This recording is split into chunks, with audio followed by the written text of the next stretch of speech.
quelqu'un qui a dit que je peux pas jouer aux poupées, et après j'ai pleuré. Bienvenue sur Papatriarcat. Je suis ravi de vous recevoir sur ce format appelé Réponse, tout simplement parce qu'en fait je vais répondre à un message audio qu'on m'a laissé via l'outil SpeakPipe. Je vous laisse le lien en descriptif de cet épisode. N'hésitez pas, vous avez 5 minutes pour donner votre avis. Alors quelque chose de positif, constructif, ou tout simplement pour dire que vous n'êtes pas d'accord sur un épisode, c'est tout à fait ok.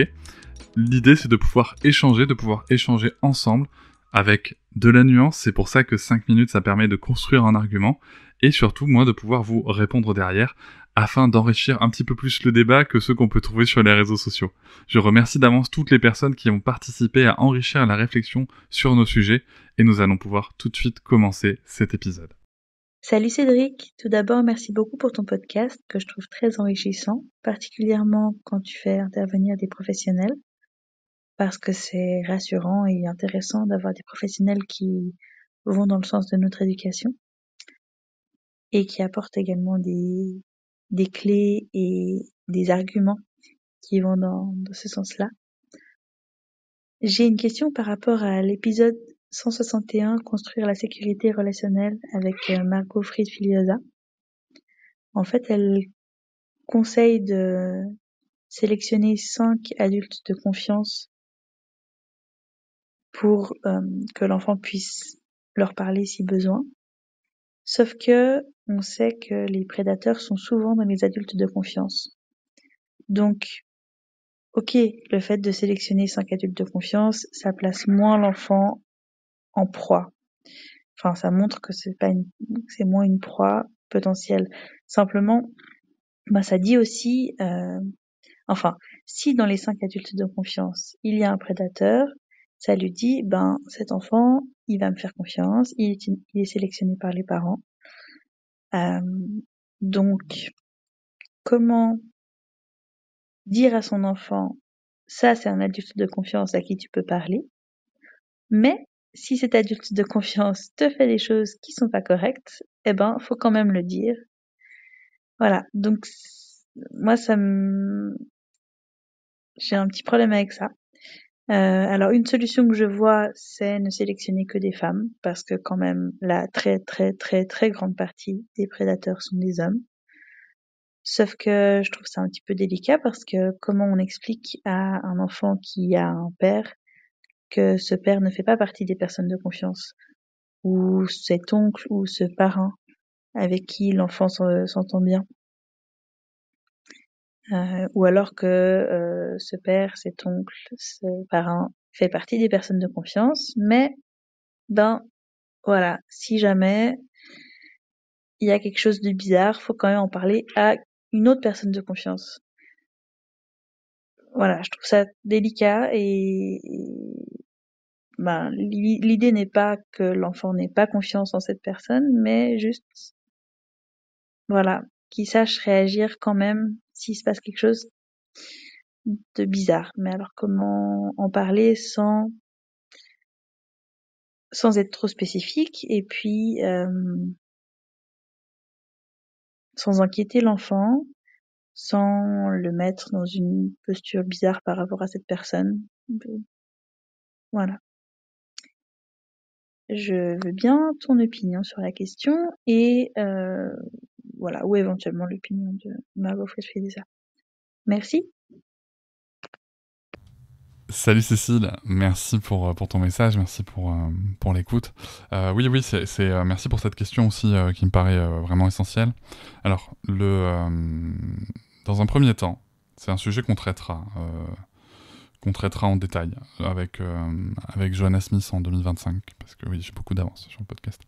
Bref, qu'on traitera avec Johanna Smith. En attendant, je t'invite et j'invite l'auditoire à écouter son podcast qu'elle a lancé, qui s'appelle Comment protéger nos enfants, où il y a beaucoup de réponses du coup dedans, concernant plus spécifiquement cette notion d'adulte de confiance. Alors, bien entendu que le risque zéro n'existe pas. Voilà. Faut être clair là-dessus. Le risque zéro n'existe pas dans notre société par rapport aux agressions sexuelles sur les enfants. Certes, néanmoins, Néanmoins, il existe en effet la possibilité de créer un réseau d'adultes de confiance, un réseau de sécurité pour l'enfant. Et ce qui est intéressant, alors moi je recommande toujours le compte Consent Parenting là-dessus, parce que c'est Rosera Rivera qui a fait ça. Je sais que c'est en anglais, je sais que c'est américain, mais en fait, il y a beaucoup des contenus qu'on trouve en français qui ont juste été copiés de ce qu'elle a proposé, donc voilà, je préfère citer la source originelle, mais après, peut-être qu'en cherchant un peu, vous trouverez des choses sur les comptes français qui ont juste copié le truc. Mais elle émet quelques lignes de conduite comme ça. Déjà, c'est comment est-ce que on apprend à l'enfant à reconnaître un adulte de confiance. Donc déjà, il y a 4 points primordiaux. C'est quelqu'un qui respecte toujours mes limites corporelles. C'est-à-dire, c'est quelqu'un qui ne m'a jamais demandé à faire un bisou alors que j'avais pas envie. C'est quelqu'un qui a toujours arrêté les chatouilles quand j'ai demandé. C'est quelqu'un qui ne me touche pas les cheveux ou quoi sans me demander avant. Voilà. Donc ça, c'est le premier point. Le deuxième point, c'est quelqu'un qui me croit toujours. Peu importe la situation. C'est quelqu'un qui me croit toujours. Donc voilà, ça c'est important. Je vais donner quelques exemples quand même pour chaque point. Sur le point numéro 1, quelqu'un qui respecte toujours les limites, ça c'est assez simple à observer, mais c'est aussi, voilà, si papy, mamie me dit non mais tu dois venir me faire un bisou parce que je te le dis, désolé, en fait, du coup il y a un problème de confiance là-dessus. Quand l'enfant est toujours cru, moi j'ai un exemple comme ça, c'est avec ma belle-mère, où à un moment... elle s'était embrouillée avec Sarah, elle lui donnait le bain, elle s'était embrouillée avec Sarah parce qu'en fait Sarah avait un petit peu de savon sur le front et du coup elle pétait un plomb parce qu'en fait il y avait encore du savon et qu'elle était pas bien rincée, enfin voilà. Bien entendu c'était juste un peu de savon, il n'y a pas de débat. Mais du coup elle pète un plomb, j'entends hurler, moi j'étais encore en train de finir de travailler, donc tac, je descends. Et du coup, je demande à Sarah, en fait, avant de demander à ma belle-mère ce qui est passé, je demande à Sarah. Ça, c'est un premier point aussi. C'est-à-dire que devant les autres personnes, on demande d'abord la parole de l'enfant. Bien entendu, l'adulte essaye d'intervenir. Hein, et là, très poliment, on peut dire, mais attends, c'est pas à toi que je demande, c'est à Sarah. Et donc, Sarah m'explique et tout. Et puis, du coup, ma belle-mère passe et fait, non, mais tu sais, des fois, faut pas croire tout ce qu'elle dit. Et là, en fait, voilà, je pense que là, il faut avoir des interventions fermes devant l'enfant et devant tous les adultes présents, en disant, si, Sarah sera crue, alors Sarah ou un autre enfant bien sûr, mais Sarah sera crue tout le temps, quoi qu'elle dise, et elle sera écoutée la première. Voilà, déjà ça, mine de rien, ça pose les choses. Je vais t'expliquer après à quoi ça sert aussi. Le point numéro 3, c'est un adulte qui va toujours m'aider quand j'ai besoin d'aide.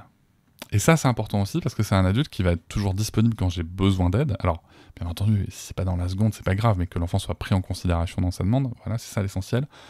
Mais aussi quand j'ai besoin d'aide, ça veut dire que c'est pas quelqu'un qui va venir être très intrusif, c'est-à-dire m'aider quand je n'ai pas besoin d'aide.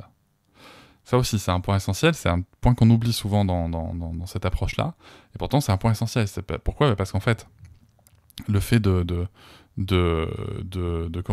venir être comme ça dans l'intrusion dans l'aide, alors bien sûr que ça arrive à tout le monde, il n'y a pas de débat, mais quand c'est la base de la relation, quand c'est très répété, mais en fait ça crée un sujet de relation de confiance entre l'enfant et l'adulte, et ça marche pas très bien du coup, parce que voilà, encore une fois, on crée pas un enfant incompétent, mais on développe une relation où l'enfant serait dans un rôle incompétent, ce qui du coup crée un sujet de confiance par rapport au point numéro 2, etc. Donc voilà, ça c'est important de bien le comprendre. Et point numéro 4, c'est un adulte qui ne demande jamais de garder un secret. Alors je sais que dans l'épisode on parle de secret avec Margot, parce qu'elle a une approche qui est différente. Moi j'ai une approche qui est encore différente, je l'évoque dans l'épisode, c'est que moi je ne parle jamais de secret. Chez nous on peut avoir des surprises, c'est-à-dire qu'en gros c'est quelque chose qu'on va cacher, mais la surprise, il y a un délai dans le temps, c'est toujours positif, et le secret, ça n'existe pas en fait chez moi, ça n'existe pas. Et Sarah sait très clairement qu'un adulte qui lui demande de garder un secret, ce n'est pas un bon signe et qu'il faut nous en parler, mais qu'elle n'y est pour rien. Donc voilà, ça sont les 4 points. Donc quelqu'un qui respecte toujours les limites corporelles, quelqu'un qui croit toujours l'enfant, peu importe ce qu'il arrive, quelqu'un qui demande toujours de l'aide, quelqu'un qui apporte toujours son aide quand elle est demandée, et quelqu'un qui ne demande jamais comment garder un secret. Ça, voilà, ça c'est la base. Ça sert à quoi ? Ça sert à ce que... alors, Rosiera Rivera va même plus loin, hein. C'est-à-dire que pour les adultes de confiance, elle va faire un document signé, qui n'a aucune valeur légale, mais en fait qui va lister comment est-ce qu'on va aider l'enfant quand il demande de l'aide, qu'est-ce qui est attendu, pourquoi est-ce qu'on est une personne de confiance, etc. etc. Et ça, en fait, ça a pas du tout l'effet que tu peux évoquer. C'est-à-dire que ça ne va pas donner les pleins pouvoirs à un agresseur ou une agresseuse. Ça va au contraire, en fait, faut le prendre dans l'autre sens. Ça va au contraire faire passer l'enfant pour une proie qui n'est plus aussi facile. Et c'est ça, en fait, qu'on veut faire. C'est que l'agresseur, on va pas le changer. On va pas forcément l'identifier non plus, si on est bien d'accord, mais on va pas le changer. Le problème il est là, surtout si on n'arrive pas à l'identifier, t'as bien compris. Hein. Donc par contre, ce qu'on peut faire, c'est agir sur la perception qu'on a de l'enfant. Et la perception que cet environnement a risque, à plus ou moins risque, va avoir de l'enfant. Et c'est à ça que ça sert en fait de créer un réseau d'adultes de confiance avec cette méthodologie-là, qui permet de dire à l'agresseur, sans le dire clairement, de dire « cet enfant-là, s'il lui arrive quelque chose, tu vas pas t'en sortir. » Et ça protège l'enfant. Est-ce que ça protège de tout ? Non. Est-ce qu'il existe une méthode où on est sûr à 100% que l'agresseur ne passera jamais à l'acte s'il est présent dans l'environnement ? Non. C'est terrible, mais c'est comme ça. Par contre, on peut limiter les risques. Donc voilà, en fait, tu vois, c'est plutôt sous cet angle-là qu'il faut le prendre. Mais après, si dans ton entourage, toi, tu préfères ne pas confier ce sujet de confiance à des hommes, mais je te comprends à 100%, tu vois. Il y a des choses que j'aimerais bien raconter à ce micro, mais que je peux pas, même dans ma sphère proche, hein, mais que je peux pas parce qu'en fait ça concerne des gens qui ont été victimes et dont je n'ai pas l'accord pour parler de l'histoire, et il est hors de question que j'utilise une histoire qui n'est pas la mienne. En ce qui me concerne, peut-être que je raconterai des trucs un jour, mais là c'est pas le sujet. Toujours est-il que là, ça permet en fait, si tu veux, de protéger l'enfant dans le sens où on vraiment le présente comme une cible qui n'est plus si facile. Une fois qu'on s'est dit ça, cela n'empêche pas, et je me suis surpris personnellement à force à avoir des réactions qui n'étaient pas conscientes, parce qu'on pourrait se dire qu'on vit dans l'angoisse qu'il arrive un truc à nos enfants. Alors oui, un petit peu quand même, faut pas se mentir.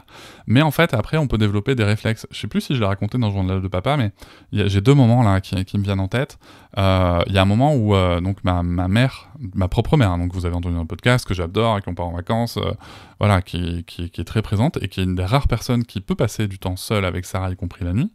Donc voilà, ou avec Lucas par ailleurs. Et en fait, elle avait donc gardé Sarah quand on était à la maternité à la naissance de Lucas. Et je me rappelle très bien que j'étais parti récupérer Sarah à la maison. On revenait pour voir Lucas et Noëlla. Et on s'arrête de faire l'essence au carrefour qui était à côté, à Lormont. Et du coup, Sarah me racontait ce qu'elle faisait avec mamie. Alors ma mère, des fois, elle a des bouffées de chaleur. Bon bref, voilà. Pas rentrer dans plus de détails, c'est quand même sa vie privée. Mais bref, elle a des bouffées de chaleur. Et Sarah me dit, oui, mais mamie, elle a une bouffée de chaleur. Et en fait, comme j'avais les mains froides, elle m'a dit que ça lui ferait du bien, voilà, que je les mette sur sa peau pour la rafraîchir. Et ma première question, mais qui est venue toute seule, et en fait qui était vraiment dans une idée de vérification, mais qui était pas réfléchie, j'ai pas ressenti d'angoisse en la posant quoi, c'était « Ah d'accord, super, mais du coup tu as mis les mains où sur son corps ?» Donc elle m'a expliqué, elle les avait mis de mémoire, hein, sur la tête, sur les joues, tout va bien, tu vois. Mais j'ai quand même posé la question.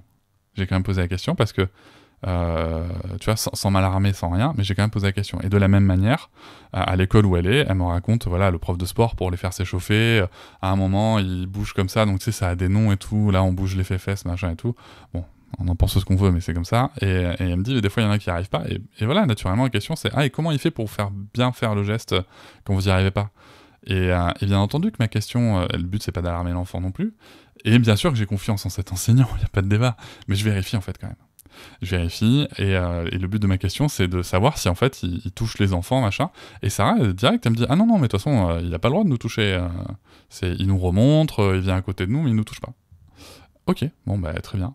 Et voilà, donc après, c'est tout ça pour te dire que même en mettant en place ce dispositif d'identification d'adultes de confiance pour que l'enfant ne soit pas identifié comme une proie facile, ça n'empêche pas de vérifier. Voilà, ça n'empêche pas de vérifier. Après, je pense qu'il faut quand même raison garder, dans le sens où il ne faut pas que ça nous pourrisse la vie. Si ça commence à nous pourrir la vie, je pense qu'il faut creuser le truc.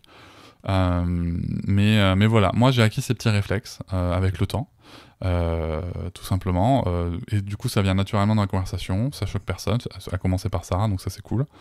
Et voilà, ça permet de vérifier toujours s'il n'y a pas un truc qui traîne, voilà, on sait jamais. Donc voilà, donc sans s'angoisser, ça permet juste de vérifier. Voilà, j'espère que ça répond à ta question, et je te dis à bientôt du coup, et bien sûr qu'on traitera le sujet de manière plus approfondie avec une invitée, Johanna Smith, en 2025. Je vous remercie de m'avoir écouté, je vous invite à vous abonner, et nous pouvons aussi nous retrouver sur Facebook, Instagram et sur le blog papatriarca.fr. À bientôt.